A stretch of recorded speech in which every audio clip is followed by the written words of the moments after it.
হলে কখন? এই কথাটা আমরা সবাই জানি, কিন্তু জানলে কি হয়? আমরা কি করি? কাল থেকে শুরু করব বলি, কিন্তু সত্যিটা জানো, কাল বলে কিছু নেই।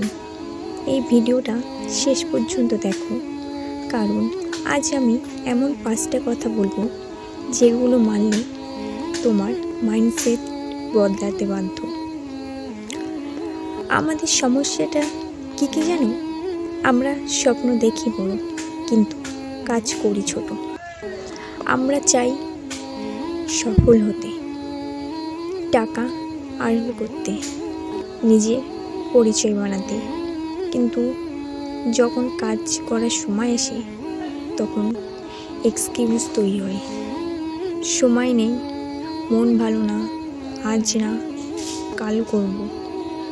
এই এক্সকিউজই আমাদের জীবন আটকে রাখে। একটা কথা মনে রাখো, সফল মানুষরা আলাদা না, তাদের সময় বেশি না, তারা শুধু একটা কাজ করে, আজ যেটা দরকার আজই করে।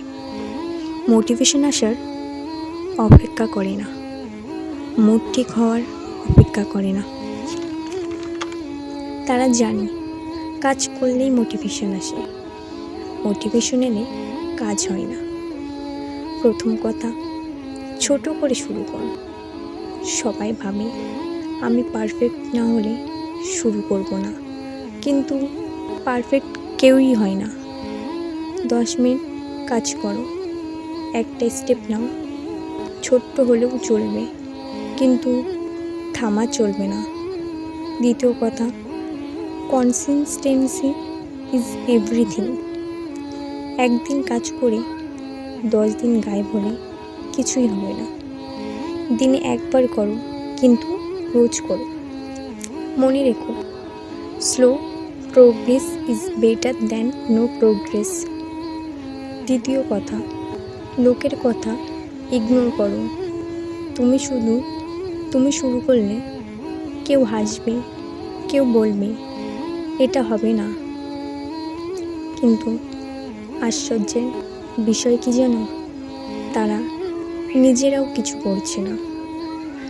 লোকের কথা শুনলে তুমি কখনো এগোতে পারবে না। চতুর্থ কথা, ফেল মানে তুমি চেষ্টা করছো। যে কিছুই করে না সে কখনো ফেলিও হয় না। আজ যদি কাজ না করো, শিখো, ঠিক করো, আবার শুরু করো, এটাই গ্রোথ। পঞ্চম আর সবচেয়ে গুরুত্বপূর্ণ, নিজেকে বিশ্বাস করো। তুমি পারবে কি না এটা কেউ জানে না, কিন্তু একটা জিনিস ক্লিয়ার, তুমি চেষ্টা না করলে নিশ্চিত হার। নিজেকে বলো, আমি পারবো, আমি ছাড়বো না, আমি লেগে থাকবো। শেষে একটা প্রশ্ন, আজ না হলে কখন? এই কথাটা শুধু কোয়াইট না, এটা একটা ডিসিশন। এই ভিডিওটা দেখার পর একটা ছোট্ট কাজ আজই করো। ভিডিওটা ভালো লাগলে একটি লাইক দিন, আর এমন ভিডিও পেতে চ্যানেলটি এখনই সাবস্ক্রাইব করুন।